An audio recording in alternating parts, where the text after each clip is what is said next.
Social science की video class में आपका स्वागत है। इस क्लास में हम सरस्वती सिंधु सभ्यता के विषय में कुछ महत्वपूर्ण बिंदुओं पर प्रकाश डालेंगे। चर्चा के जो बिंदु हैं उनमें शामिल हैं सरस्वती सिंधु हड़प्पा सभ्यता के पतन के क्या कारण थे और सरस्वती सिंधु सभ्यता के विश्व के लिए, ख़ास तौर से भारत के लिए उसका क्या योगदान है, उसका क्या देन है। तो आइए चर्चा को शुरू करते हैं। सरस्वती सिंधु सभ्यता के पतन के कारणों के बारे में विस्तार से चर्चा करें, यह प्रश्न है और यह बहुत ही महत्वपूर्ण प्रश्न है इस चैप्टर का। सरस्वती सिंधु सभ्यता के पतन के कई कारण माने जाते हैं। इतिहासकारों की इस विषय में अलग अलग राय है, उनका अलग अलग मत है और उन सभी के मतों को मिलाकर के इसका एक उत्तर बनाया जाता है। जैसे नंबर 1, कुछ इतिहासकारों का कहना है कि सरस्वती सिंधु सभ्यता के पतन का कारण प्रशासनिक शिथिलता था।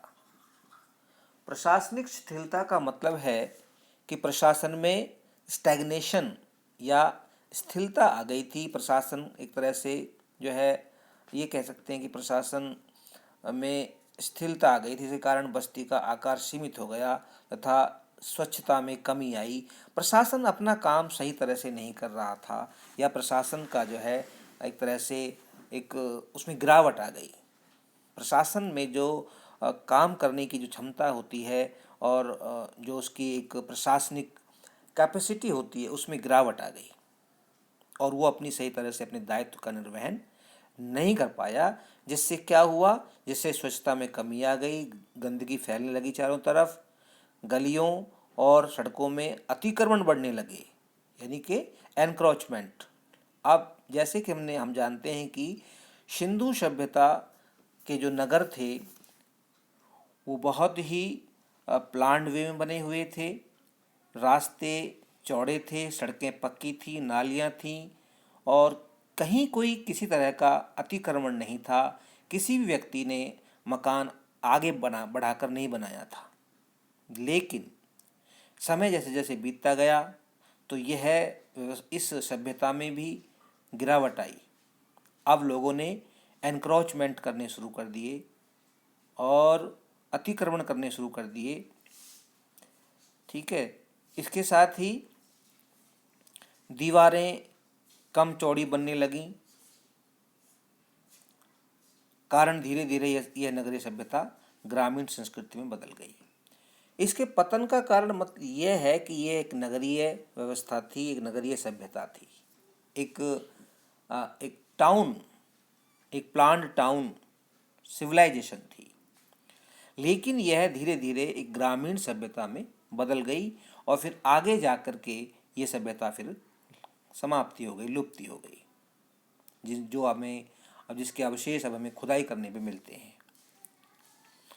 तो पहला तो कारण था प्रशासनिक शिथिलता। प्रशासन में गिरावट आ गई। प्रशासन में जो लोग थे वो सही काम नहीं करते थे, जिससे लोगों ने जो है अतिक्रमण करने शुरू कर दिए और साफ़ सफाई की व्यवस्था भी खराब हो गई, जिससे गंदगियाँ फैल गईं और गंदगी फैलने की वजह से फिर क्या हुआ कि आगे जाके जो है वो जो सुंदर शहर या नगर दिखता था वो एक गांव में बदल गया एक तरह से। अगला कारण माना जाता है, कुछ इतिहासकार मानते हैं कि सरस्वती सिंधु सभ्यता के पतन का कारण बाढ़ रहा था। बाढ़, फ्लड, यानी कि उनका ये मानना है कि कालांतर में बाढ़ आ गई होगी और उसके कुछ साक्ष्य भी मिले हैं कि वहाँ पर मिट्टी कटाव मिला है। और मिट्टी कटाव कैसे होता है, वो पानी की जल की जो धारा बह के आती है उसी से कटाव होता है। तो उसके साक्ष्य मिलने के आधार पर कुछ इतिहासकार कहते हैं कि यहाँ बहुत भयंकर बाढ़ आ गई होगी और जिसकी वजह से यह बस्ती या ये नगर थे ये उजड़ गए। तो मोहनजोदड़ो, चन्नूदड़ो, लोथल और भगतराव के उत्खनन से बाढ़ के साक्ष्य मिले हैं। बाढ़ के सबूत मिले हैं। जब हम उत्खनन किया गया, वहाँ खुदाई की गई, तो वहाँ पता चला कि वहाँ पर कुछ ऐसे साक्ष्य हैं, कुछ ऐसे निशान हैं जो ये स्पष्ट दिखाते हैं कि वहाँ कभी कोई बहुत ज़्यादा बह कर के पानी की धारा बह कर के गई होगी, जिससे ये अनुमान लग सकता है कि इस सभ्यता के पतन में बाढ़ की भूमिका रही होगी। तो दूसरा कारण हो गया बाढ़। तीसरा कारण था जलवायु परिवर्तन। जलवायु परिवर्तन, जैसे कि आप देख रहे हैं, आज के ज़माने में भी जलवायु परिवर्तन एक बड़ी समस्या है, और यह समस्या सिर्फ भारत की समस्या नहीं है, बल्कि ये विश्व की समस्या है। प्रदूषण इस तरह से बढ़ा है कि इसने जो क्लाइमेट है उसको बदल के रख दिया है, जलवायु को बदल के रख दिया है। कारण, हम कार्बन डाइऑक्साइड का बहुत ज़्यादा उत्सर्जन कर रहे हैं, बहुत ज़्यादा कार्बन डाई गैस जो है वायुमंडल में जा रही है, और वायुमंडल में जब कार्बन डाइऑक्साइड गैस जाती है तो वो वायुमंडल को गर्म कर देती है, उसके तापमान को बढ़ा देती है। जो कहते हैं कि जो भूमंडल है वो गर्म हो रहा है, भूमंडल का तापमान बढ़ रहा है, या फिर बहुत ज़्यादा बारिश आ जाती है, या फिर बारिश होती नहीं है, सूखा पड़ जाता है, या फिर बहुत ज़्यादा बारिश के आने से बाढ़ की स्थिति पैदा हो जाती है, बहुत सर्दी पड़ती है या फिर सर्दी पड़ती नहीं है। इस तरह की स्थिति को हम जलवायु परिवर्तन कहते हैं। यानी जलवायु का अपना जो संतुलन है वो बिगड़ गया है, और उसका कारण है ये ग्लोबल वार्मिंग। ग्लोबल वार्मिंग यानी कि भूमंडल का ताप बढ़ना, भूमंडल की गर्मी बढ़ना, और उसका कारण प्रदूषण है, कार्बन डाइऑक्साइड है। तो शायद उस समय में भी इतिहासकार कुछ ऐसा मानते हैं कि उस समय जलवायु में परिवर्तन आ गया था, और वो परिवर्तन ऐसा आया कि वो जलवायु फिर वहाँ रहने लायक नहीं रही, लोगों के वो अनुकूल नहीं रही, और लोग वहाँ से उन बस्तियों को छोड़ करके चले गए। सरस्वती सिंधु सभ्यता के पतन में जलवायु परिवर्तन भी एक प्रमुख कारण माना जाता है। वर्षा कम होने तथा नदी सूखने के कारण राजस्थान, हरियाणा और पंजाब में इस सभ्यता की बस्तियों का विनाश हो गया। हरियाणा, राजस्थान और पंजाब में सिंधु सरस्वती सभ्यता के बहुत व्यापक क्षेत्र में फैले होने के सबूत मिले हैं, और ये सबूत हमें खुदाई करके ही मिले हैं। ये सभ्यता नीचे दफन हुई पड़ी हैं, दबी हुई हैं, और कारण तो यही रहा है कि कुछ ना कुछ तो ऐसा हुआ होगा जिससे ये सभ्यताएं दफन हो गईं, लोग यहाँ से चले गए या फिर मर गए। तो जलवायु परिवर्तन भी एक बड़ा कारण हो सकता है। चौथा कारण माना जाता है, कुछ इतिहासकार मानते हैं कि उस समय बहुत बड़ी महामारी फैल गई थी, महामारी फैल गई होगी, एक अनुमान लगाया जाता है। जैसे आज के समय में भी, वर्तमान समय में भी भारत सहित विश्व के दूसरे देश कोरोना जैसी बीमारी से लड़ रहे हैं और लड़े हैं। इसने पूरी अर्थव्यवस्था का चक्का जाम कर दिया, लोगों को लॉकडाउन में रहने के लिए मजबूर कर दिया, लोगों को मास्क लगाने के लिए मजबूर कर दिया। बावजूद इसके लाखों की संख्या में लोग मारे गए, असमय मौत के वो शिकार हुए। शायद ऐसा ही हो सकता है कि कोई ऐसी ही महामारी उस समय फैली होगी, और सरस्वती सिंधु जैसी एक बहुत ही उन्नत सभ्यता, एक बहुत ही विकसित सभ्यता नष्ट हो गई। तो महामारी के विषय में बताते हैं कि मोहनजोदड़ो से प्राप्त 42 मानव कंकालों के अध्ययन से यह जानकारी मिलती है कि इनमें 41 लोगों की मौत मलेरिया जैसी महामारी के कारण हुई है। हो सकता है कि मलेरिया फैल गया हो, जब वहाँ गंदगी बढ़ी, सफाई नहीं रही, तो मच्छर गंदगी में फैलते हैं। तो जब मच्छर वहाँ पैदा हुए तो लोगों को मलेरिया हो गया। अब मलेरिया हो गया तो उस समय कोई चिकित्सीय सुविधाएं या मेडिकल फैसिलिटीज़ इतनी अच्छी नहीं थी जितनी कि अब हैं, आज हैं। तो मलेरिया का इलाज ना मिल पाने की वजह से लोग मरने शुरू हो गए। अब लोगों ने फिर वहाँ से भागना शुरू कर दिया। और इस तरह से एक बहुत ही खूबसूरत, बहुत ही बेहद उम्दा किस्म की जो सभ्यता थी, एक अच्छी किस्म की जो सभ्यता थी, वो नष्ट हो गई। तो इसका कारण महामारी भी माना जाता है। अनुमानतः महामारी के कारण भी इस सभ्यता का पतन हुआ होगा, ऐसा इतिहासकार मानते हैं। अगला है कि विदेशी व्यापार में गतिरोध आ गया होगा। कुछ इतिहासकार मानते हैं कि विदेशी व्यापार में गतिरोध आ गया। जब हम सिंधु सरस्वती सभ्यता को पढ़ते हैं तो हमें ये ज्ञात होता है, हमें कुछ साक्ष्य मिलते हैं कि वो लोग विदेशी व्यापार भी करते थे, यानी कि अंतर्राष्ट्रीय व्यापार भी उस समय भी होता था। आज से 5000 साल पहले और 4000 साल पहले ये सभ्यता थी। तो यहाँ पर जो है व्यापार होता था एक देश से दूसरे देश के बीच। लेकिन हो सकता है कि वो व्यापार रुक गया हो, उसमें गतिरोध आ गया हो, उसमें ठहराव आ गया हो। सरस्वती सिंधु सभ्यता के विदेशी व्यापार में कमी आई, जिसके कारण उनकी आर्थिक स्थिति कमजोर हो गई। फलतः बहुमूल्य वस्तुओं की जगह, यानी कि जो बहुत ही बहुमूल्य वस्तुएं थीं, उनके जगह स्थानीय उत्पादन की मांग में वृद्धि होने लगी। यानी कि जो लोग लोकल लेवल पे ही वस्तुओं का निर्माण करते थे, उनकी मांग बढ़ गई और लोगों के जीवन स्तर में भारी गिरावट आ गई, जो इस सभ्यता के पतन का एक मुख्य कारण बनी।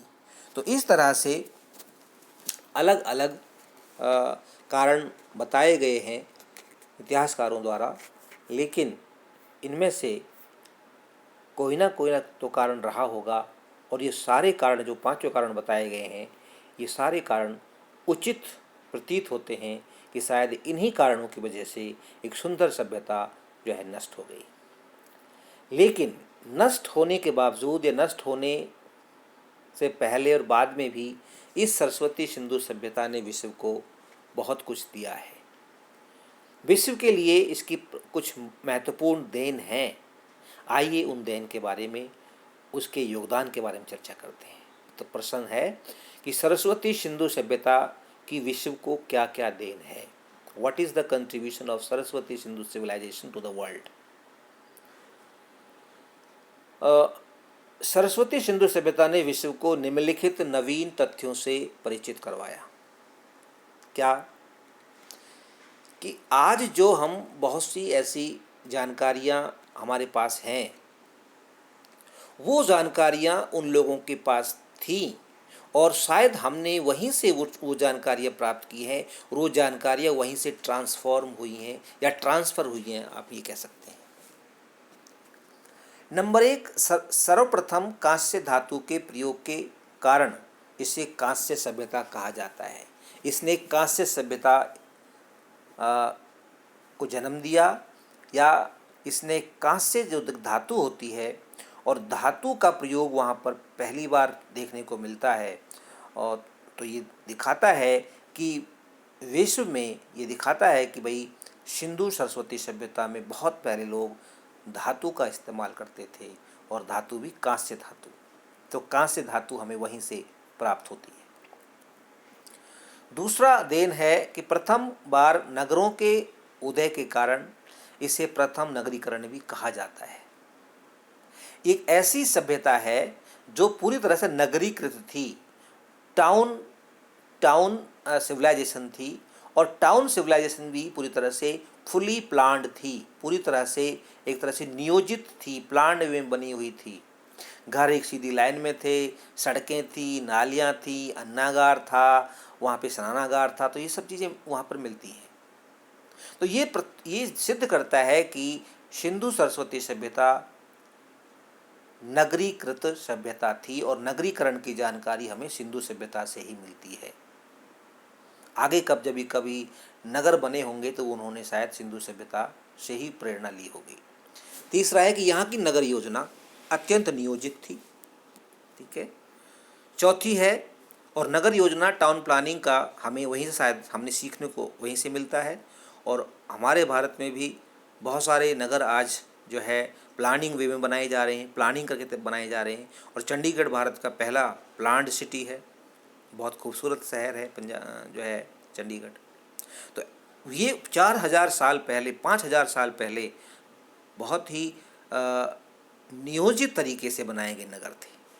मोहनजोदड़ो, चाहे वो हड़प्पा हो, चन्नूदड़ो हो, तो ये सारे बहुत ही जो है प्लान्ड सिटी थे या नगर थे। चौथा है कि नालियों का ढका होना, ये बताता है कि सभ्यता के लोग साफ़ सफाई का विशेष ध्यान रखते थे। तो देखो वो साफ़ सफाई का बहुत ध्यान रखते थे, और जब उन्होंने साफ़ सफाई का उनसे कोई भूल हुई, चूक हुई और गंदगी फैली तो वो सभ्यता भी नष्ट हो गई, मलेरिया जैसी बीमारी फैल गई। तो ये हमें एक सबक देता है, सिखाता है कि हमें साफ़ सफाई रखनी चाहिए।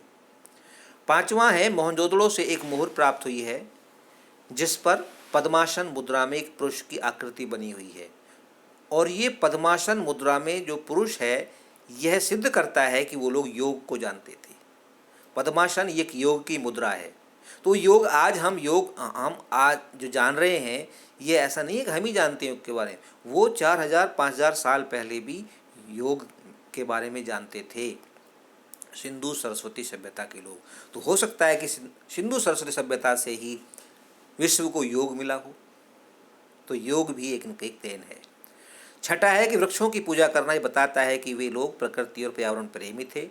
यानी कि वो जब उनकी पूजा पद्धति के बारे में हम जानते हैं तो पता चलता है कि वो पेड़ों की पूजा करते थे, और पेड़ों की पूजा करना एक अच्छी बात है, उनकी केयर करना, देख रेख करना, ठीक है, क्योंकि पेड़ पौधे हमें बहुत कुछ देते हैं, ऑक्सीजन देते हैं, फल देते हैं, ईंधन देते हैं।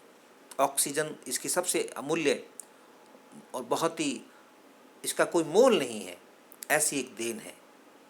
तो उनका पेड़ों के प्रति इस तरह का लगाव रखना, उनकी पूजा, उन्हें एक ईश देवता मान की पूजा करना, यानी कि उनके बहुत केयरफुल होने की एक निशानी है। और यह हमें बताता है कि वो पर्यावरण प्रेमी थे, प्रकृति प्रेमी थे।